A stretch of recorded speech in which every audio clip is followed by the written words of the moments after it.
আল্লাহ পাক রব্বুল আলামিন বলেছেন কি যে মানুষের অধিকার, মানবাধিকার, মানুষের অধিকার। মানুষ যখন থেকে আল্লাহ পাক রব্বুল আলামিন পৃথিবীতে পাঠিয়েছেন, মানুষের অধিকারও তখন থেকেই প্রতিষ্ঠিত করেছেন, ঠিক কিনা? মানুষের সাথেই হলো মানবাধিকার, মানুষের অধিকার। আল্লাহ তাআলা নাউজুবিল্লাহ তিনি এতই বোকা যে মানুষ পাঠাবেন আর মানুষের অধিকার প্রতিষ্ঠা করবেন না, এটা গাঁজাখুরি কথা ছাড়া হতে পারে না, ঠিক কিনা? প্রিয় মুসলমান ভাইরা আমার, আল্লাহ তাআলা বলেন ওয়া'বুদুল্লাহা ওয়া লা তুশরিকু বিহি শাইআ ওয়া বিল ওয়ালিদাইনি ইহসানান ওয়া বিযিল কুরবা ওয়াল ইয়াতামা ওয়াল মাসাকিনি ওয়াল জারি যিল কুরবা والجار الجنوب والصاحب بالجنب وابن السبيل وما ملكت أيمانكم إن الله لا يحب من كان مختالا فخورا। আল্লাহ পাক রব্বুল আলামিন নিজের হকের কথা প্রতিষ্ঠা করলেন, আবার সাথে সাথে যেমনটি একজন বান্দার উপরে আল্লাহ পাকের হক আছে, ঠিক তেমনি ভাবে একজন বান্দার উপরে আরেকজন বান্দা বান্দি পৃথিবীর সব মানুষের জন্য হক রয়ে গেছে। সুবহানাল্লাহ। এটা কি বলে? হকুল ইবাদ, বান্দার হক, বান্দার অধিকার, মানুষের অধিকার। আর এটাকেই আধুনিক সভ্যতায় ইংরেজিতে বলে হিউম্যান রাইটস। মানুষের অধিকার, মানব অধিকার, মানুষের অধিকার। সম্মানিত সুধী মুসল্লিয়ান ইকরাম, পবিত্র কোরআনুল কারীম সূরাতুল আহজাবের 21তম আয়াত। সূরাতুল আহজাব পবিত্র কোরআনুল কারীমের অত্যন্ত গুরুত্বপূর্ণ একটি সূরা, তাৎপর্যমণ্ডিত সূরা।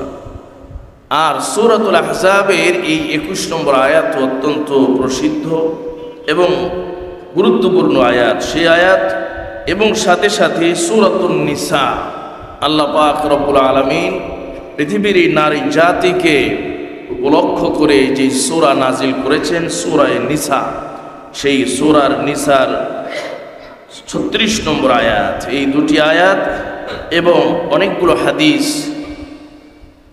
আমি আজকের এই আলোচনায় একত্রিত করেছি, সংযুক্ত করেছি। সাথে সাথে নবীজি সাল্লাল্লাহু আলাইহি ওয়াসাল্লামের বিদায় হজের ঐতিহাসিক ভাষণ, এই সম্বলিত আজকের এই জুমার খুতবা, জুমার বয়ান। আল্লাহ পাক যেন আমাকে আপনাকে সবাইকে বিষয়গুলো বুঝার, আমল করার তৌফিক দান করেন। সবাই বলি আমিন। সম্মানিত ভাইয়েরা, আল্লাহ পাক রব্বুল আলামিন আমাদের উপরে দুইটি হক আরোপিত করেছে। হক, হক শব্দটি আমাদের মধ্যে বহুল প্রচলিত, ঠিক কিনা? হক, হক আছে। এই হকের দুটি অর্থ। এই হকের একটি অর্থ হলো হক মানে সত্য, হক মানে সত্য। যেমনটি আল্লাহ পাক পবিত্র কোরআনুল কারীমে বলেছেন, জা আল হাক্কু ওয়া যাহাকাল বাতিল ইন্নাল বাতিলা কানা যাহুকা। সত্য এসেছে, মিথ্যা বিদূরিত হয়ে গিয়েছে। আর মিথ্যা তো আসলে বিদূরিত হয়ে যাওয়ারই কথা। আল্লাহ পাক আরো বলেছেন, ওয়ালা তালবিসুল হাক্কা বিল বাতিল, যে সত্যকে মিথ্যার সাথে মিশ্রিত করো না। সুবহানাল্লাহ। সত্যকে মিথ্যার সাথে, হককে বাতিলের সাথে। হক মানে সত্য, বাতিল মানে মিথ্যা, সত্যের বিপরীত যেটা। হক আর বাতিলের সম্পর্ক হলো আলো আর অন্ধকারের মতো। আলো প্রজ্বলিত হলে যেমনটি অন্ধকার থাকতে পারে না, ঠিক হক যদি কোথাও প্রতিষ্ঠিত হয় সেখানে আর বাতিল থাকতে পারে না। হকের আরেকটি অর্থ হলো অধিকার। হকের আরেকটি অর্থ কি? অধিকার, হক। যেমনটি আল্লাহ পাক পবিত্র কোরআনুল কারীমে বলেছেন, ওয়াআতু হাক্কাহু ইয়াওমা হাসাদি। যেদিন তুমি তোমার ফসল কাটবে। এখানে এই আয়াত আরেকটা ভিন্ন আলোচ্য বিষয়ের সাথে সম্পর্ক, কিন্তু কেবলমাত্র হক শব্দের অর্থ বোঝানোর জন্য এই আয়াতটা আমি এখানে কোট করেছি। আল্লাহ পাক এখানে বলেছেন, যখন তোমরা বা তারা যখন ফসল কাটে, সেই ফসল কাটার পরে ওই ফসলের মধ্যে গরিবের হক আছে, গরিবের অধিকার আছে। সুবহানাল্লাহ। সেই হক তার কাছে পৌঁছে দাও, মানে অধিকার। হাদিস শরীফের মধ্যে এসেছে, নবীজি সাল্লাল্লাহু আলাইহি সাল্লাম বলেছেন, আতি অথবা আতি কুল্লাযী হাক্কিন হাক্কাহু, প্রত্যেকের অধিকারকে তার অধিকার পৌঁছায়। সুবহানাল্লাহ। তাহলে আমরা বুঝলাম হক মানে কয়টি, হকের অর্থ কয়টি? দুইটি। একটা হলো হক মানে সত্য, হক মানে সত্য, আরেকটি অর্থ হলো হক মানে অধিকার। তো আজকেরই আমাদের আলোচনার বিষয়বস্তু হলো হক মানে যে অধিকার, সেই অধিকারের বিষয়ে আমাদের আলোচনা। আল্লাহ পাক বলেন যে হক, এই যে অধিকার, হক যে দায়িত্ব, অধিকার, এই বান্দার উপরে, বান্দীদের উপরে, মানুষের উপরে আল্লাহ পাক রব্বুল আলামিন দুই ধরনের হক আরোপিত করেছেন, দুই ধরনের দায়িত্ব দিয়ে রেখেছেন। এক নাম্বার হককে, অধিকারকে বলা হয় হকুল্লাহ, আল্লাহর অধিকার। প্রতিটা বান্দা বান্দির উপরে আল্লাহর অধিকার আছে না নেই? প্রত্যেকটা নরনারীর উপরে আল্লাহ পাক রব্বুল আলামিনের অধিকার আছে, হক আছে। কেন আল্লাহ পাক রব্বুল আলামিনের অধিকার আছে, হক আছে? কারণ তিনি আমাদেরকে সৃষ্টি করেছেন। কথা বলুন ঠিক কিনা? হক মানে যে হকের যে দ্বিতীয় অর্থ অধিকার, সেই অধিকার সম্পর্কে আমরা আজকে আলোচনা। হকের দ্বিতীয় অর্থ হলো অধিকার। এই অধিকার আবার দুই প্রকার। এক নাম্বার অধিকার হলো সেই অধিকার আল্লাহর সাথে সম্পৃক্ত, হকুল্লাহ, আল্লাহর হক, আল্লাহর অধিকার। প্রশ্ন হলো, এখন আল্লাহর অধিকার বান্দার প্রতি, বান্দির প্রতি, মানুষের প্রতি আল্লাহর অধিকার। বান্দা বান্দির প্রতি আল্লাহ পাকের এক নাম্বার অধিকার হল আল্লাহ পাক রব্বুল আলামিনের উপরে ঈমান আনয়ন করা। ঠিক কিনা? যেহেতু তিনি আমাদের সৃষ্টি করেছেন, ঈমান আনয়ন করা, বান্দা আল্লাহর উপরে ঈমান আনবে, বান্দা আল্লাহর প্রতি বিশ্বাস স্থাপন করবে, কোনো শরীক করবে না। এটা বান্দা আল্লাহর তরফ থেকে বান্দার উপরে আরোপিত প্রধান হক।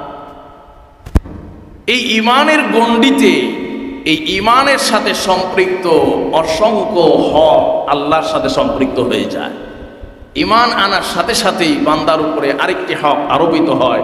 বান্দা যখন নামাজের সময় হবে নামাজ পড়বা, বান্দা যখন রমজান মাস আসবে রোজা আদায় করবা, বান্দা যখন হজের উপযুক্ত হবে তখন তুমি হজ আদায় করবে, বান্দা তোমার যখন যাকাত দেওয়ার মতো সম্পদ হবে তখন তুমি যাকাত দিবা।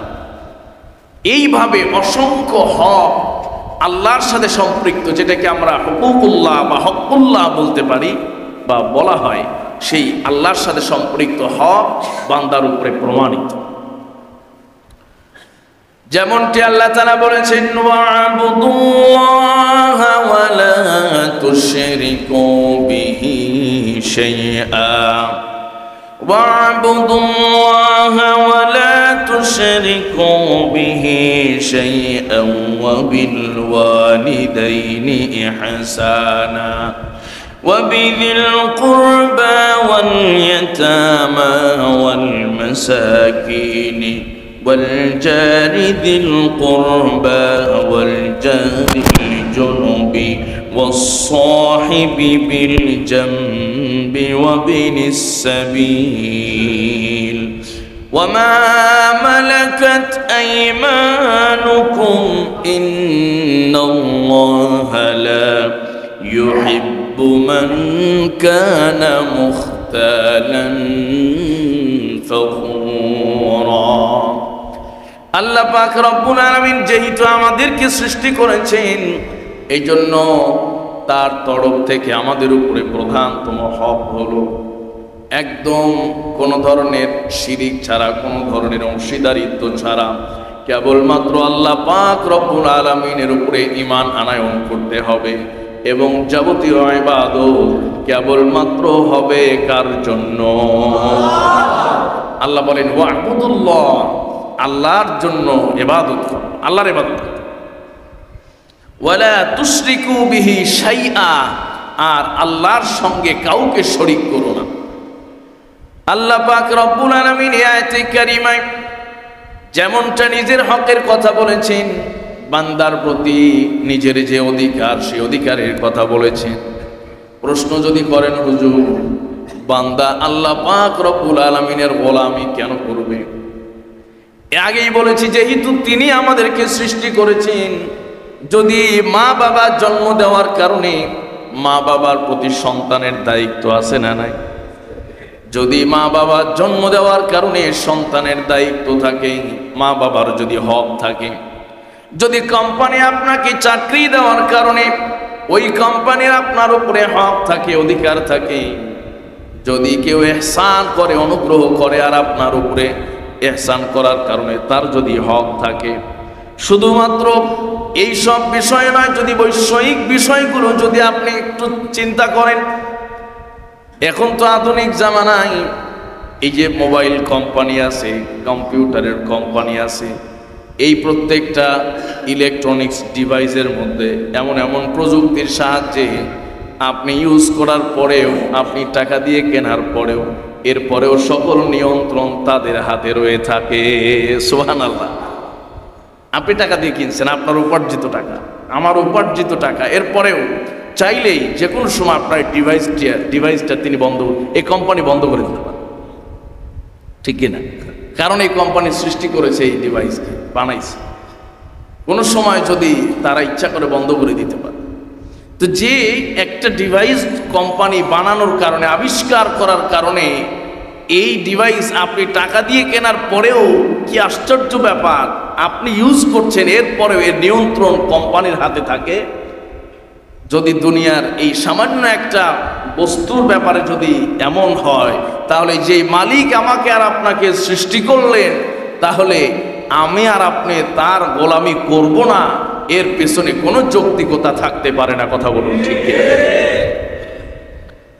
এরকম হাজারো যুক্তি দেওয়া যাবে, শুধু সেই যুক্তিগুলি আমাদের উদ্দেশ্য নয়, সব যুক্তির উপরের যুক্তি হলো আল্লাহ পাকের আদেশ। কথা বলুন, ঠিক কিনা?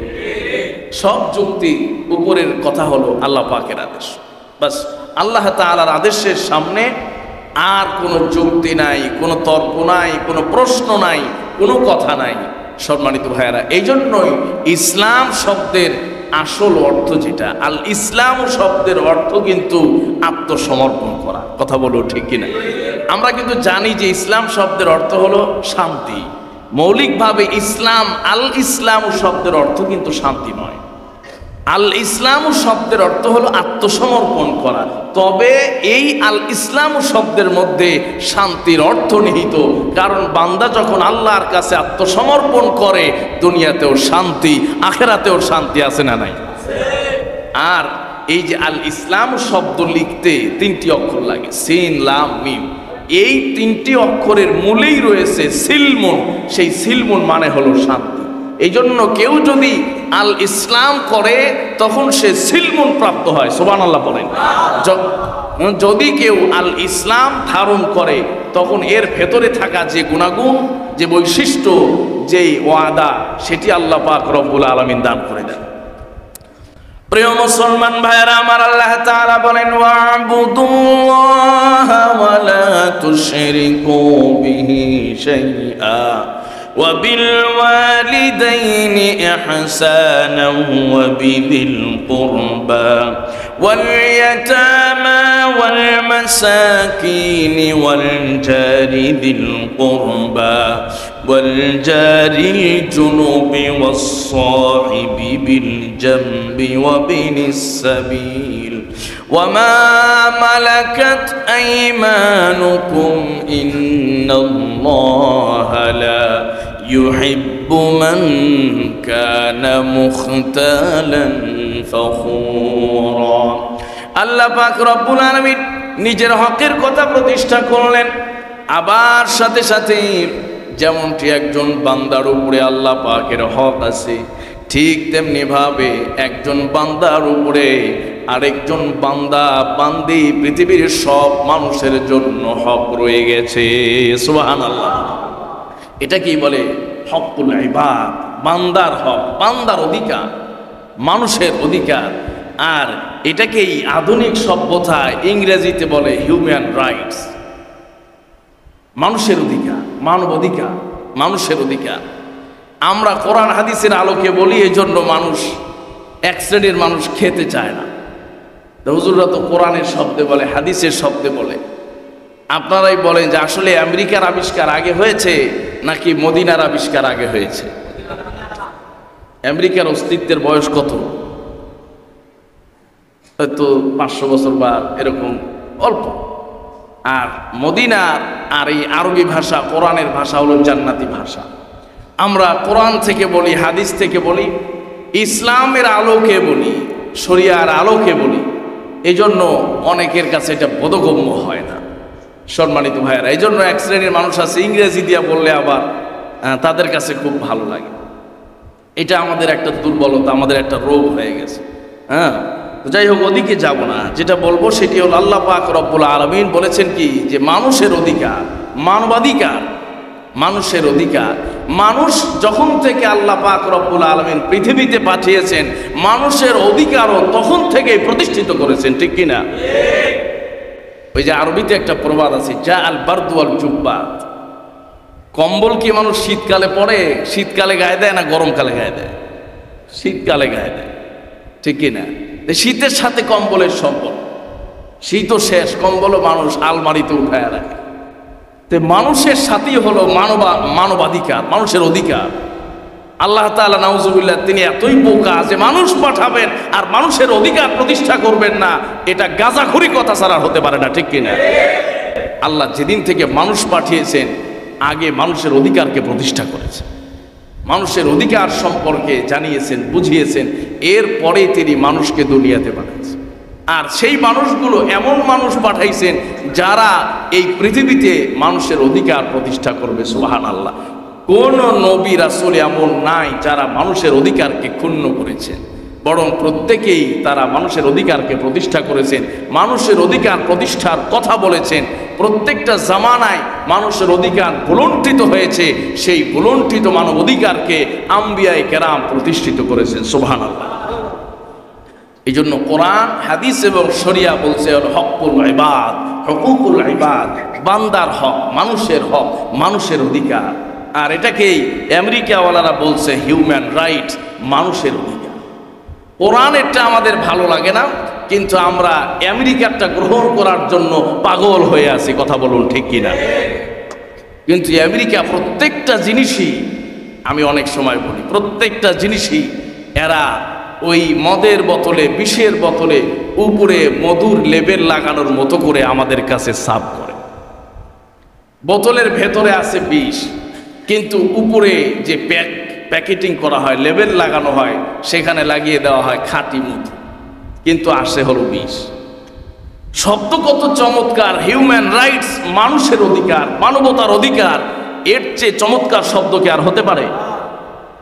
কিন্তু এর ভেতরে কি আছে একটু পরে বলছি। আল্লাহ পাক রব্বুল আলামিন বলেন যে হুকুকুল ইবাদ, বান্দার অধিকার, হকুল ইবাদ, বান্দার অধিকার, মানুষের অধিকার। এটা আল্লাহ পাক রব্বুল আলামিন কোরআনে 1450 বছর আগে যেমনটা দিয়েছেন, এইভাবে আপনি যদি পূর্বের সমস্ত আসমানি কিতাব খোঁজেন, সমস্ত আসমানি কিতাবেও আল্লাহ পাক রব্বুল আলামিন মানুষের অধিকার সম্পর্কে আলোচনা করেছেন। জোরে বলেন সুবহানাল্লাহ। যেমনটি আল্লাহ পাক রব্বুল আলামিন হযরত আদম আলাইহিস সালামকে প্রেরণ করলেন, তার 2 ছেলে, এক ছেলে আরেক ছেলেকে হত্যা করলো, মানবতা বিবর্জিত হলো। কথা বলুন, ঠিক কিনা? আল্লাহ পাক রব্বুল আলামিন পবিত্র কোরআনুল কারীমে বলেছেন, ইয ক্বাররাবা কুরবানান ফাতুকব্বিলা মিন আহাদিহিমা ওয়া লাম ইউতাকাব্বাল মিনাল আখার ক্বালা লা আকতুলান্নাক قال إنما يتقبل الله من المتقين। আল্লাহ তাআলা হাবিল আর কাবিলের কথা আলোচনা করেছেন। যে মুত্তাকি, যে খোদাভীরু, যে আল্লাহকে ভয় করে, যে মানবতার অধিকারকে ক্ষুণ্ণ করে না, তারটাই আল্লাহ পাক রব্বুল আলামিন কবুল করেছেন। সুবহানাল্লাহ। তাহলে সেই মানবতার কথা মানবতার অধিকার আদম আলাইহিস সালাতু ওয়াস সালাম থেকেই চলে আসছে। এজন্য নবী করিম সাল্লাল্লাহু আলাইহি সাল্লাম চমৎকার একটি হাদিস বলেছেন, এই পৃথিবীতে যত হত্যাকাণ্ড ঘটবে, যত মানবতা বিবর্জিত কাজ হবে, যত মানবতার লঙ্ঘন হবে, মানুষের অধিকার ক্ষুণ্ণ হবে, এই সব মানবতার অধিকার ক্ষুণ্ণ হওয়ার যত কাজ আছে, মানুষের অধিকার হরণের যত কাজ আছে, যত গুনাহ আছে, এই গুনাহ যারাই করবে এই সকলের গুনার 1% একটা অংশ হযরত আদম আলাইহিস সালামের ছেলে কাবিরের আমল নামায় জমা হয়ে যাবে। সুবহানাল্লাহ। তাহলে মানুষের অধিকারটাকে আল্লাহ পাক রব্বুল আলামিন কতটা গুরুত্ব দিলেন যে তোমার মাধ্যমে এই পৃথিবীতে মানবাধিকার লঙ্ঘনের সূচনা হলো, সুতরাং কিয়ামত পর্যন্ত যত মানবাধিকার লঙ্ঘিত হবে এর আযাব, এর যে গুনাহ, এর যে অপরাধের যে শাস্তি অটোমেটিক তোমার আমল নামায় একটা অংশ চলে যাবে। সুবহানাল্লাহ। প্রিয় মুসলমান ভাইয়েরা, আল্লাহ তাআলা বলেন ওয়াবুদুল্লাহা ওয়ালা তুশরিকু বিহি শাইআ, আল্লাহর ইবাদত করো, আল্লাহর সঙ্গে শরীক করো না। এরপরেই আল্লাহ তাআলা নিজের হকের কথা বলেছেন দুইটা, একটা হলো আল্লাহর ইবাদত করার কথা আর শিরিক না করার কথা, আর মানুষের অধিকারের কথা বলেছেন কতগুলো দেখেন, ওয়াবিল ওয়ালিদাইনি ইহসানা 1, ওয়াবিদিল কুরবা 2, ওয়াল ইয়াতামা 3, ওয়াল মাসাকিন 4, ওয়াল জারিল কুরবা 5, ওয়াল জারিল জুনুব 6, ওয়াস সাহিবি বিল জাম 7, ওয়াবনিস সাবিল 8, ওমা মালাকাত আইমানুকুম 9। সুবহানাল্লাহ। বলেন আল্লাহ নিজে সৃষ্টি করে নিজের অধিকারের কথা, দুইটা অধিকারের কথা বলছে, আর বান্দার অধিকারের কথা, যদিও এখানে ভিন্ন ভিন্ন বান্দা, ভিন্ন ভিন্ন মানুষের অধিকার আসছে, কিন্তু অধিকার সম্পৃক্ত একই সাথে একই আয়াতে নিজের 2টি অধিকারের পরে বান্দা বান্দীদের সাথে সম্পৃক্ত 9টি অধিকারের কথা বলেছেন। সুবহানাল্লাহ। তাহলে ইসলাম মানবতার অধিকার বা মানবাধিকারের পক্ষে না বিপক্ষে? ইসলামই একমাত্র মানবতার ধর্ম, মানবাধিকারের ধর্ম, যেই ধর্ম সবসময় মানবতা শিখায়, মানবাধিকার শিখায়। নবী করিম সাল্লাল্লাহু আলাইহি ওয়াসাল্লাম বলেন কিয়ামতের ময়দানে আল্লাহ রাব্বুল আলামিন বান্দার সব অধিকারগুলোকে পরিপূর্ণ করে দিবেন।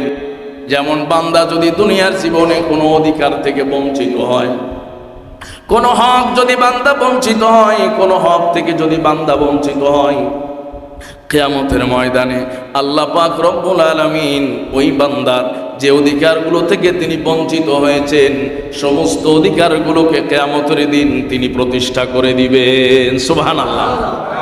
এই যে কিয়ামত আর হাসর, হিসাব নিকাশ, এইটার যৌক্তিকতা এখান থেকে ফুটে ওঠে। যারা কিয়ামতকে বিশ্বাস করতে চায় না, পরকালের হিসাবকে বিশ্বাস করতে চায় না, তাদেরকে যদি আপনি বলেন যে একজন মানুষ যদি দুনিয়াতে কোনো কারণে বিচার না পায় তাহলে তার বিচারটা কি সে পাবে না? এই জন্য ইসলাম বলেছে পরকাল আছে। এই দুনিয়াতে কেউ বঞ্চিত হলেও পরকালে কেউ বঞ্চিত হবে না। ইনসাফ যিনি প্রতিষ্ঠা করবেন তিনি কে? এজন্যই পরকালের কথা, এজন্যই হাসরের কথা, এজন্যই নাসর, এজন্যই বিচার, এজন্যই মিজান, এজন্যই ওজন, এজন্যই আমল ডান হাতে বাম হাতে, এজন্যই জান্নাত এবং এজন্যই জাহান্নাম। যদি একজন বান্দা দুনিয়াতেও সে বঞ্চিত হলো, আখেরাতেও সে বঞ্চিত হলো, সে আখেরাত মনে করেন নাই, আখেরাত বলতে কিছু নাই, কথার কথা ধরে নিলাম 1 মিনিটের জন্য, আখেরাত বলতে কিছু নাই, তাহলে এই বান্দা বঞ্চিত হওয়ার কারণে এই বান্দা ইনসাফ পেল না, ন্যায় বিচার পেল না, তাহলে এই বঞ্চিত হলো। তা এই বঞ্চিত হওয়াটা যেন কেউ বঞ্চিত না হয়, দুনিয়ার বিবেচনায় সামান্য বঞ্চিত হলেও আল্লাহ তাআলা আখেরাতে সেটা ইনসাফ প্রতিষ্ঠা করবেন। সুবহানাল্লাহ। তাকে বলতে হবে যে আপনাকে আমরা মনে করেন বঞ্চিত করলাম দুনিয়াতে, আর আপনি আখেরাতেও কিছু পাবেন না, তাহলে আপনার এই যে এক বিচার, এই বিচারে তো আপনি হেরে গেলেন বা আপনি বঞ্চিত হলেন, সে নিজেরটা মানবে না, যে না আমি তাহলে চাই আখেরাতে আরেকটা বিচার হোক, আরেকটা আদালত কায়েম হোক যেখানে গিয়ে আমি ন্যায় বিচার পেতে পারি। যেমন দুনিয়াতে আছে না নাই, উচ্চ আদালত, নিম্ন আদালত, নিম্ন আদালতে একজনের ফাঁসি হয়ে যায়, উচ্চ আদালতে গিয়ে আবার জামিন হয়ে যায়। কথা বলুন ঠিক কিনা? এই জন্য দুনিয়ার আদালতটা মনে করে নিম্ন আদালতের মতো, এই জায়গায় অনেক সময় কারচুপি হয়, স্বজনপ্রীতি হয়, সুদ ঘুষ ইত্যাদি বিভিন্ন রকমের দুর্নীতির সমূহ সম্ভাবনা থেকে যায়। কিন্তু সেই উচ্চ আদালত যখন কায়েম হয়ে যাবে, ওই জায়গায় আল্লাহ তাআলা বান্দার সমস্ত বান্দা বান্দীদের অধিকারগুলোকে ইনসাফের সাথে শতভাগ নিশ্চয়তা দিয়া প্রতিষ্ঠা করে দিবেন। সুবহানাল্লাহ। প্রিয় মুসলমান ভাইয়েরা আমার, নবী করিম সাল্লাল্লাহু আলাইহি ওয়াসাল্লাম এবং ইসলাম শুধুমাত্র যেমনটা মানুষের অধিকার প্রতিষ্ঠা করেছেন শুধু তাই নয়, আপনি যদি ইসলামটাকে একটু পড়েন, একটু দেখেন, নবীজির চরিত্রটাকে একটু যদি লক্ষ্য করেন, মানুষের অধিকার তো প্রতিষ্ঠা করেছেন, শুধু তাই নয়, মানুষের সাথে সম্পৃক্ত যত চিজ ও আসবাব আছে, যত মাখলুক আছে, সব মাখলুকগুলোর অধিকার ইসলাম প্রতিষ্ঠা করে দিয়েছেন। সুবহানাল্লাহ। এই জন্য বিনা কারণে একটা পিপিলিকাকেও মারার অধিকার ইসলাম দেয় নাই। সুবহানাল্লাহ। একবার সাহাবীদের মধ্যে কেউ একজন আপনার এই পাখির বাচ্চা শিকার করেছে। পাখির বাচ্চা শিকার করলে পাখি পাগল হয়ে যায়, পাখি পাগল হয়ে ঘুরতেছে আর আওয়াজ করতেছে। নবীজি সাল্লাল্লাহু আলাইহি সাল্লাম বললেন যে এই পাখির বাচ্চা কে শিকার করেছে, তাড়াতাড়ি এই পাখির বাচ্চাটাকে পাখির কাছে ফিরিয়ে দাও। সুবহানাল্লাহ। একটা পাখিও ইসলামে অনিরাপদ নয়, অধিকার বঞ্চিত নয়। একটা রাস্তার কুকুরও ইসলামে অনিরাপদ নয়, অধিকার বঞ্চিত নয়। হযরত ওমর ইবনুল খাত্তাব রাদিয়াল্লাহু তাআলা আনহু বলেছেন যে আমাকে আমিরুল মুমিনিনের দায়িত্ব দেওয়া হয়েছে, যদি ফোরাতের তীরে কোনো কুকুর পানি পিপাসায় মারা যায়, এ সম্পর্কেও আমি ওমরকে আল্লাহ পাক জিজ্ঞেস করবেন। সুবহানাল্লাহ। প্রিয় মুসলমান ভাইয়েরা আমার, নবী করিম সাল্লাল্লাহু আলাইহি সাল্লামের একজন বিখ্যাত সাহাবী হযরত আনাস ইবনে মালিক রাদিয়াল্লাহু তাআলা আনহু, তার একজন ছোট ভাই ছিল, একজন 7-8 বছরের বাচ্চা, তার নাম ছিল হযরতে উমাইর। নবীজি সাল্লাল্লাহু আলাইহি সাল্লাম হযরতে উমাইরকে দেখতেন ছোট্ট একটা পাখির বাচ্চা নিয়ে খেলা করতে। নবীজি মাঝে মাঝে উমাইরকে ডাকতেন, ইয়া উমাইর মা ফাআলান নুগায়ের। নবীজি ওই পাখির নাম দিয়েছিলেন নুগায়ের, মানে উমায়ের আর নুগায়ের এই দুইটার সাথে কি করে মিল রেখে নবীজি মজা করে বলতেন, ইয়া উমায়ের মা ফাআলান নুগায়ের, আজকে তো তোমার পাখি দেখি না, পাখি কই রাখলা? সুবহানাল্লাহ পড়ে। নবীজি একটা পাখির খবরও রাখতেন যে এর কাছে তো একটা পাখি দেখতাম, এখন তো আর দেখি না, পাখিটা গেল। নবীজি সাল্লাল্লাহু আলাইহি সাল্লাম মক্কা থেকে হিজরত করে যাওয়ার পরে মদিনা থেকে আবার যখন মক্কা থেকে যখন এই মদিনায় কোনো কাফেলা যাইতো, কোনো দল যেত, তখন নবীজি সাল্লাল্লাহু আলাইহি সাল্লাম তাদেরকে জিজ্ঞেস করতেন, বলো তো মক্কার ওই গাছটা কেমন আছে? সুবহানাল্লাহ পড়বেন না? বলো তো ওই রাস্তাটা দেখছিলাম, ওই রাস্তাটা আগের মতো আছে কিনা? রাস্তার খবর নিতেন, গাছের খবর নিতেন, গরু ছাগল উট ভেড়া বকরি সব কিছুর খবর নবীজি সাল্লাল্লাহু আলাইহি সাল্লাম রাখতেন। শুধুমাত্র মানুষের অধিকার নয়, এই পৃথিবীর কোনো বস্তু কোনো প্রাণী এমন নাই যেই বস্তু বা যেই প্রাণীর ক্ষেত্রে ইসলাম অধিকার প্রতিষ্ঠা করে নাই। সুবহানাল্লাহ। সম্মানিত মুসলমান ভাইয়েরা আমার, একজন বাচ্চা শিশু থেকে নিয়ে শুরু করে তার দুনিয়ার জীবনে যত ধরনের অধিকার হতে পারে, যত ধরনের হক হতে পারে, এই সব অধিকারগুলো ইসলাম যেমনটা প্রতিষ্ঠা করেছেন, আবার সাথে সাথে ইসলাম বলেছে যদি কোনো ব্যক্তি এমন হয় যেই ব্যক্তি তোমার ধর্মের নয়, তুমি যেমন তাওহীদে বিশ্বাসী, তুমি যেমন ঈমান এনেছো আল্লাহর প্রতি, আর সে ঈমান আনে নাই, সে তো তাওহীদে বিশ্বাসী নয়।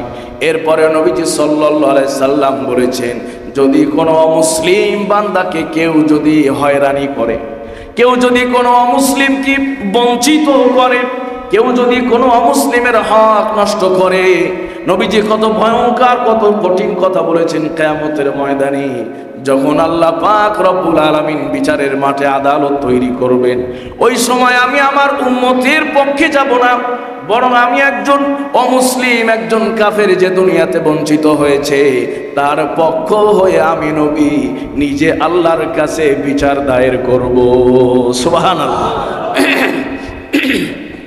নবীজি সাল্লাল্লাহু আলাইহি সাল্লাম বলছেন, যদি এরকম কোনো অমুসলিম যে নিরাপত্তা দিয়ে বা যে ট্যাক্স দিয়ে মুসলমান দেশে ইসলামী রাষ্ট্রে বসবাস করে, এরপরে কোনো মুসলমান যদি তার উপরে জোর খাটায়, কোনো কিছুতে তার উপর হস্তক্ষেপ করে আর তাকে যদি বঞ্চিত করে, আমি নবী ওই মুসলমানের পক্ষে নয় বরং হিন্দুর পক্ষে হয়ে আমি বাদী হয়ে যাব। জোরে বলেন সুবহানাল্লাহ।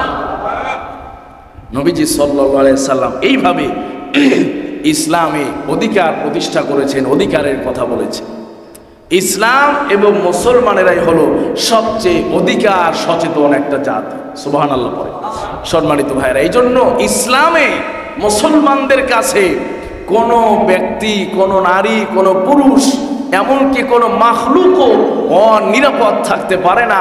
এই জন্য নবীজি সাল্লাল্লাহু আলাইহি সাল্লাম বলেছেন, আল মুসলিমু মান সালিমাল মুসলিমুনা মিন লিসানিহি ওয়া ইয়াদিহি। প্রকৃত মুসলমান তো সেই যার হাত, মুখ ইত্যাদি থেকে আরেকজন মুসলমান নিরাপদে থাকে। সুবহানাল্লাহ। নবী করিম সাল্লাল্লাহু আলাইহি ওয়াসাল্লাম আরো বলেছেন, তুমি ওই সময় পর্যন্ত প্রকৃত ঈমানদার হতে পারবে না যতক্ষণ পর্যন্ত তোমার মধ্যে এই গুণ না আসবে, ততক্ষণ পর্যন্ত তোমার মধ্যে এই বৈশিষ্ট্য না আসবে যে তুমি পেট পুড়ে খেয়েছো আর তোমার প্রতিবেশী এখনো পর্যন্ত ভুখা আছে, অনাহারে আছে। তোমার পেট পুড়ে খাওয়ার পরে তোমার প্রতিবেশী যদি অনাহারে থাকে, তাহলে কিয়ামতের দিন আমি নবী তোমার উম্মতের পরিচয় দিব না। সুবহানাল্লাহ। নবী করিম সাল্লাল্লাহু আলাইহি ওয়াসাল্লাম এই কথা বলছেন যে একজন প্রতিবেশী আরেকজন প্রতিবেশীর প্রতি কতটা অধিকার, কত বড় অধিকার রেখেছেন যে তুমি পেট পুড়ে খাবে, ভালো রান্না বান্না হচ্ছে, আরেকজন না খেয়ে আছে, তুমি খবর নিবা না, তাহলে তুমি মুসলমানই না। আরেকটা গুরুত্বপূর্ণ হাদিস নবীজি সাল্লাল্লাহু আলাইহি সাল্লাম বলেন, সাহাবায়ে কেরাম বসে আছেন, এইভাবে নবীজি প্রশ্ন করলেন, মানিল মুফলিস, বলো না কে সবচেয়ে দরিদ্র, বলো না কে সবচাইতে হতভাগা, কে সবচাইতে বড় দেউলিয়া, কে সবচাইতে বড় অভাবী। নবীজি সাল্লাল্লাহু আলাইহি সাল্লামের প্রশ্ন শুনে সাহাবায়ে কেরাম বলেন, ইয়া রাসূলুল্লাহ, ইয়া হাবিবাল্লাহ, মান লা দিরহামা ওয়ালা দিনারা ওয়ালা মাতা। যে ব্যক্তির দিনার নাই, দিরহাম নাই, যে ব্যক্তির টাকা নাই, যে ব্যক্তির পয়সা নাই, সেই ব্যক্তিটাই হলো সবচাইতে গরিব, সবচাইতে অসহায়। নবী করিম সাল্লাল্লাহু আলাইহি সাল্লাম বললেন, এটা তোমাদের একটা ভুল ধারণা, ভুল কথা। কিয়ামতের ময়দানে সবচেয়ে বড় দেউলিয়া, সবচেয়ে বড় অসহায় আর সবচাইতে বড় গরিব হবে আমার ওই উম্মত, যে উম্মত নিজে অনেক আমল করেছে, নামাজ পড়েছে, রোজা রেখেছে, হজ করেছে, যাকাত দিয়েছে, কিন্তু বান্দার হক সম্পর্কে সচেতন থাকে নাই। আল্লাহর হক সম্পর্কে সচেতন ছিল, সে তো নামাজ পড়েছে, আবার রোজাও রেখেছে, যাকাত দিয়েছে, হজ আদায় করেছে, কিন্তু আল্লাহর হকের সাথে সাথে বান্দার অনেক হক রয়েছে। সেই বান্দার হক, হিউম্যান রাইটস যেটাকে বলছি, মানুষের অধিকার যেটাকে বলছি, সেই মানুষের অধিকার সম্পর্কে সচেতন না থাকার কারণে কিয়ামতের ময়দানে ওই বান্দা তার নামাজ দিয়ে জান্নাতে যেতে পারবে না, রোজা দিয়ে জান্নাতে যেতে পারবে না, এরপরে যাকাত দিয়ে জান্নাতে যেতে পারবে না, অসংখ্যবারের হজ দিয়ে জান্নাতে যেতে পারবে না। হকুল ইবাদ যদি কেউ আদায় না করে, আল্লাহ পাক রব্বুল আলামিন তাকে আটকে দিবেন। সুবহানাল্লাহ। নবীজি সাল্লাল্লাহু আলাইহি সাল্লাম বলেন যে এ হলো সবচেয়ে গরিব, এ হলো বড় মুফলিস। মুফলিস মানে হলো দেউলিয়া, যার কিছু নেই। সবচেয়ে বড় অসহায় হবে ওই ব্যক্তি যে হুকুকুল্লাহ, আল্লাহর হক সম্পর্কে যথেষ্ট সচেতন, নামাজ কামাই হয়, রোজা কাজা হয় না, হজ আদায় করতেছে বারবার, কিন্তু মানুষের যে অধিকার আছে, মানুষের যে হক আছে, সেই হক আদায় করা থেকে সে বিরত থেকেছে, আদায় করে না, উদাসীন ছিল, গাফেল ছিল। এই আল্লাহর হক আদায় করা তাকে জান্নাত পর্যন্ত পৌঁছাইতে পারবে না। কথা বলুন ঠিক কিনা? এটা নবীজি সাল্লাল্লাহু আলাইহি সাল্লামের কথা। আমার ডানে, বামে, পেছনে, সামনে, সব এই চতুর্দিকে যখন যে আছে, তখনই আমার উপরে তার হক আছে। সুবহানাল্লাহ পড়ে। আমি যখন রাস্তায় বের হয়েছি, তখন রাস্তা দিয়ে আমি চলছি, অবশ্যই কেউ একজন ডানে, কেউ একজন পেছনে, অবশ্যই কেউ একজন সামনে আছে, কেউ একজন ডানে, কেউ একজন বাইরে, অথবা কেউ সামনে আছে, কেউ পেছনে আছে। এই চারো শ্রেণীর মানুষের উপরে আমার হক আছে। রাস্তায় চলতে গিয়ে কথার কথা আমি এমন একটা হাত নাড়া দিলাম যে আরেকজনের নাকে গিয়ে লাগলো, মানুষের অধিকার নষ্ট হলো। কথা বলো ঠিক কিনা? আমি মানুষের অধিকার প্রতিষ্ঠা করতে পারলাম। রাস্তায় চলতে গিয়া এই যে কথায় কথা মনে পড়ে, কিছু যুবক আছে দেখবেন এত জোরে হোন্ডার যে কি আওয়াজ, এলাকায় আর থাকা যায়। মাঝে মধ্যে আমরা দেখি সোশ্যাল মিডিয়াতে সেনাবাহিনীর সদস্যরা মাঝে মধ্যে রেড দেয়। এরপরে দেখবেন কিছুদিন আগে একটা ভিডিও দেখলাম, আপনার এক যুবক এরকম এত আওয়াজে, বিকট আওয়াজ, আবার আওয়াজ বাড়ানোর জন্য আলাদা যন্ত্র আছে, ওইটা লাগায় না, আওয়াজ যেন বেশি হয়। এইভাবে আওয়াজ করে যেতেছে, সেনাবাহিনীর সদস্য ধরছে ধইরা, এরপরে ওই আওয়াজ যে স্যারেন্ডার বলেন বা যেটাই বলেন, এর কাছে আর কান লাগায় দিচ্ছে দিয়ে, এরপরে বাস মনে করেন যে গিয়ার বাড়াইতেছে। এখন দেখো তোমার কেমন লাগে, কারণ তুমি কি করেছো, মানবতা লঙ্ঘন করেছো, মানুষের অধিকার লঙ্ঘন করেছো। আর মানুষের এখন এত আওয়াজ, মানুষের কানের সমস্যা, হাড়ের সমস্যা। এই যে জোরে যদি আমি অনর্থক হরেন দিই, রাস্তাঘাটে কিন্তু লেখা থাকে, দেখবেন বিলবোর্ডে লেখা থাকে যে অনর্থক হর্ন বাজাবেন না। অনেক সময় গাড়িতে, রিক্সায়, ভ্যানে বাচ্চা কাচ্চা থাকে, বৃদ্ধ মানুষ থাকে, হার্টের রুগী থাকে, তাদের কিন্তু এই আওয়াজের সমস্যা হয়। তাহলে রাস্তায় বের হলেও আমার আর আপনার ডানে বামে সামনে পেছনে যে মানুষগুলো থাকবে, আমার উপরে তাদের অধিকার, হক আছে না নাই? আমরা তো মনে করি রাস্তায় বেরোছে আবার হক আর অধিকার কিসে, বাস যেই দিক দিয়ে ইচ্ছা বাস গাড়ি ঢুকায় দিলাম, জ্যাম তৈরি করে ফেললাম রাস্তাঘাট। এই উদাহরণ কথার কথা বললাম। হাঁটতে গেলে, চলতে গেলে, গাড়িতে, বাসে, আপনি যেখানেই থাকবেন, মসজিদে আসছি, মসজিদেও আপনার ডানের মুসল্লি, বামের মুসল্লি, সামনের মুসল্লি, পেছনের মুসল্লি, প্রত্যেকের অধিকার আপনার উপরে আছে। কথা বলুন ঠিক কিনা? নাকি মসজিদে আল্লাহর মানুষের অধিকার নাই? মসজিদেই যদি অধিকার প্রতিষ্ঠিত না হয়, তাহলে কোথায় প্রতিষ্ঠিত হবে? অনেকের ভুল আছে, অনেক সময় আপনারা কিছু মনে করেন, পেছনের কাতারে অনেক একটু দেরি করে আসছে, এই মনে করেন 10 জন 20 জন মানুষকে কাঁধে আঘাত দিয়া, হাত দিয়া, ঠেলা দিয়া, গুতা দিয়া, ধাক্কা দিয়া তার সামনের কাতারে আসতে, মানবাধিকার লঙ্ঘন হয়েছে। কথা বলুন ঠিক কিনা? এই নফলের সওয়াবের জন্য, নফল একটা নফল সওয়াব, সামনের কাতারে নামাজ পড়লে একটু সওয়াব বেশি পাওয়া যায়। এই সওয়াব হাসিল করতে গিয়ে 20 জনকে কষ্ট দিলেন, আপনি বলেন যে সওয়াবের পাল্লা ভারী হইল না গুনার পাল্লা ভারী হইল? এটা মানুষের মানবতার অধিকার এখানে লঙ্ঘিত হয়েছে। আমি ইমাম সাহেব হিসাবেও যদি আসি, আমাকেও সালাম দিয়ে, আমি যখন দেখি এখানে জ্যাম, তখন আমি সালাম দিই যেন জ্যাম ছুটে যায়, আমি সামনে যেতে পারি। কারণ আমার দ্বারা, আমার পা, আমার গায়ে, শরীরে আঘাত যদি কারোর লাগে, সে যদি মনে কষ্ট পায়, তাহলে অবশ্যই মানুষের অধিকার হরণ হয়েছে। কিয়ামতের দিন আমাকেও জবাব দিতে হবে। সম্মানিত ভাই, জবাব থেকে কেউ রেহাই পাবে না, আল্লাহর সামনে দাঁড়ানো থেকে কেউ রেহাই পাবে না, কেউ পাবে না। সবাইকে স্মরণ রাখতে হবে। মাঝে মধ্যে বড় কেরাত পড়লে আবার আমি চিন্তায় পড়ে যাই। আগে এখানে যখন আমি প্রথম আসি, অনেক লম্বা লম্বা কেরাত পড়তাম, সব আপনারা জানেন। পরে আস্তে আস্তে চিন্তা করলাম, এখানকার বেশি মুসল্লি তো ব্যবসায়ী, দোকানপাট বন্ধ করে আসে, এই আস্তে আস্তে কমায় দিলাম। মাঝে মধ্যে আবার কোনো দিন ফজরে এসা একটু ভালো লাগলে দেখা যায় লম্বা হয়ে যায়। আবার চিন্তায় পড়ি কার দোকানে বেচাকেনা কম হয়, কে আবার মনে মনে বিরক্তি ফিল করে, আছে না নাই? নবীজি সাল্লাল্লাহু আলাইহি ওয়াসাল্লামের একজন সাহাবী মুআজ ইবনে জাবাল রাদিয়াল্লাহু আনহু, তাকে ইয়ামানে পাঠাইছেন গভর্নর হিসাবে। হযরত ইয়ামান মুআজ ইবনে জাবাল রাদিয়াল্লাহু আনহু ইয়ামানে গিয়া, উনি তো নবীজির সাহাবী, ওনার ইমানের তবকা আর সাধারণ মুসল্লিদের ইমানের তবকা কি এক হবে? কথা বল। আমার তো দোকান নাই, কিন্তু আপনার তো দোকান আছে, আমি তো নামাজ পড়ায় বাসায় যাব, আপনি তো আবার দোকানে যাবেন।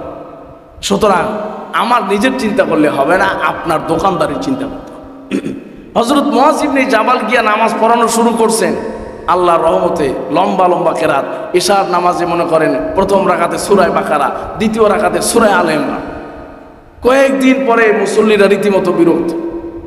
তো নবীজি সাল্লাল্লাহু আলাইহি সাল্লামের কাছে চিঠি পাঠাইছেন, ইয়া রাসূলুল্লাহ, এমন খলিফা পাঠাইছেন, গভর্নর পাঠাইছেন, ইশার নামাজে রাত্রে অর্ধেক শেষ, আমরা সবাই কৃষি কাজ করি, রাত্রে একটু ঘুমাবো, সকালে আমার কাজ আছে। নবীজি হযরত মুআজ ইবনে জাবালকে ডেকে বললেন, আনতা ফাত্তান ইয়া মুআজ, তুমি কি ইয়ামানে গিয়েছো ফিতনা সৃষ্টি করার জন্য? সুবহানাল্লাহ পড়ে। কি চমৎকার ধর্ম ইসলাম! ইসলামের সবার আগে হলো মানুষের অধিকার, ইসলামের সবার আগে হলো মানবতার অধিকার। নবীজি সাল্লাল্লাহু আলাইহি ওয়াসাল্লাম একটা ঘটনা আছে, যদিও এই ঘটনা সম্পর্কে কালাম আছে, যেটা সহি না গায়রে সহি, রেওয়ায়াতটা শুদ্ধ না অশুদ্ধ, কিন্তু যদি আমরা ধরে নিই যে এরকম ঘটনা একটা ঘটেছে, কথার কথা ধরে নিই, নবীজি সাল্লাল্লাহু আলাইহি সাল্লাম মৃত্যুর আগে বলেছেন যে আমার উপরে কার কি হক আছে, সেই হক তোমরা এই দুনিয়াতে আদায় করে নাও, আমি কিয়ামতের ময়দানে এই হকগুলো নিয়ে বোঝা নিয়ে আমি আল্লাহর সামনে উঠতে পারবো না। জোরে বলেন সুবহানাল্লাহ। এক সাহাবী এসে বললেন, ইয়া রাসূলুল্লাহ, নবীজি সাল্লাল্লাহু আলাইহি সাল্লাম বললেন, আমার দ্বারা যদি কারো শরীরে আঘাত লাগে, ইসলামের বিধান হলো কিসাস, তুমি তোমাকে যদি চট দিয়ে থাকি তুমি আমাকে চট দিবা, যে পরিমাণ জোরে দিয়েছিলাম ওই পরিমাণ জোরেই তোমাকে দিতে হবে। আল্লাহ পাক রব্বুল আলামিন বলেছেন, ইন্নান নাফসা বিন নাফসি ওয়াল আইনা বিল আইনি ওয়াল আনফা বিল আনফি, যার যে অঙ্গ কর্তন করা হয়েছে সে অঙ্গ কর্তন করে কিসাস নেওয়া যায়, বদলা নেওয়া যায়, ইসলামী শরীয়তের বিধান আছে। নবীজি বললেন, আমি যদি তোমাকে চট দিয়ে থাকি তুমি আমাকে চট দিবা, আমি যদি তোমাকে লাঠি দিয়ে আঘাত করে থাকি তাহলে তুমিও লাঠি দিয়ে আমাকে আঘাত করবা। দুনিয়াতে কিসাস গ্রহণ করো, বদলা গ্রহণ করো, আখিরাতে বদলা দিতে আমি পারবো না। সুবহানাল্লাহ। সাহাবীদের মধ্যে একজন দাঁড়ায় গেলেন, সব সাহাবী মাথা নিচের দিকে দিয়ে আসেন, কারণ এমন রাসূল, এমন নবী যিনি নিজে না খেয়ে অন্যকে খাওয়াতেন, তার দ্বারা মানবতা কোনো সময় বিবর্জিত হবে না, মানুষের অধিকার কোনো সময় লঙ্ঘিত হবে না, এটাই চিরাচরিত সত্য কথা। কিন্তু আশ্চর্য ব্যাপার, একজন সাহাবী দাঁড়িয়ে গেছেন, ইয়া রাসূলুল্লাহ, অমুক দিন অমুক সময় অমুক কাজে গিয়ে আপনি আমাকে একটা আঘাত করেছিলেন, সে আঘাতটা আমি এখনো পর্যন্ত ভুলতে পারি নাই। সুবহানাল্লাহ। নবীজি সাল্লাল্লাহু আলাইহি সাল্লাম সঙ্গে সঙ্গে ওই সাহাবীকে বলেন, ইয়া আমার সাহাবী, আমি তোমাকে যে আঘাত করেছিলাম ওই সময় তোমার শরীরের মধ্যে কোনো কাপড় ছিল কিনা? সাহাবী বললেন, ইয়া রাসূলুল্লাহ, আপনি যখন আমাকে আঘাত করেছিলেন আমার শরীরের মধ্যে কোনো কাপড় ছিল না। নবীজি সাল্লাল্লাহু আলাইহি সাল্লাম সঙ্গে সঙ্গে নিজের কাপড় খুলে ফেললেন আর বললেন, কাপড় থাকা শরীরে আঘাত করলে ব্যথাটা একটু কম লাগে, আর যদি কাপড় না থাকে তাহলে ব্যথার পরিমাণটা একটু বেড়ে যায়। সুতরাং তোমার শরীরে যেহেতু কাপড় ছিল না, তুমি আমার কাছ থেকে বদলা গ্রহণ করবে জন্য আমার শরীরটাকে উন্মুক্ত করে দিলাম। এই দুনিয়াতে বদলা নিয়ে নাও, আখিরাতে বদলা দিতে পারবো না, আটকে যাব। ওই সাহাবী সামনে যখন চলে আসতেছেন বদলা নেওয়ার জন্য, মজলিসের মধ্যে রোল পড়ে গেল, কি চাও? বিশ্বনবী সাল্লাল্লাহু আলাইহি সাল্লামের সামান্য একটা আঘাতের বদলা নেওয়ার জন্য একজন সাহাবী দাঁড়িয়ে গেছেন। কি ভয়ঙ্কর ব্যাপার, কঠিন ব্যাপার। সাহাবায়ে কেরাম বড় আশ্চর্য হয়েছেন। নবীজি সাল্লাল্লাহু আলাইহি সাল্লাম মাথা নিচের দিকে দিয়ে বসে আছেন, শরীরের মধ্যে কোনো কাপড় নাই। ওই সাহাবী এসে নবীজি সাল্লাল্লাহু আলাইহি সাল্লামের কাছে এসে নবীজির পেছনে গর্দান বরাবর, গর্দানের এখানে মোহরে নবুয়ত ছিল, মোহরে নবুয়তে চুম্বন করেছে আর বলেছে, ইয়া রাসূলুল্লাহ, আপনার থেকে আমার বদলা নেওয়া হয়ে গিয়েছে। সুবহানাল্লাহ। যেই ঠোঁট, যেই শরীর নবীজির শরীরের সঙ্গে স্পর্শ লেগে যায় সেটা জাহান্নামের আগুনে কোনোদিন পড়তে পারে না। আল্লাহু আকবার। সম্মানিত ভাইরা, নবীজি সাল্লাল্লাহু আলাইহি সাল্লাম এভাবে অধিকারকে প্রতিষ্ঠা করেছে। যদি হাদিসের ব্যাপারে কালাম আছে, কথা আছে, আগেই বলছি। যদি আমরা মনে করি যে না, যেহেতু তিনি মানবতার নবী ছিলেন, এভাবেই তিনি মানবাধিকারকে প্রতিষ্ঠা করেছেন।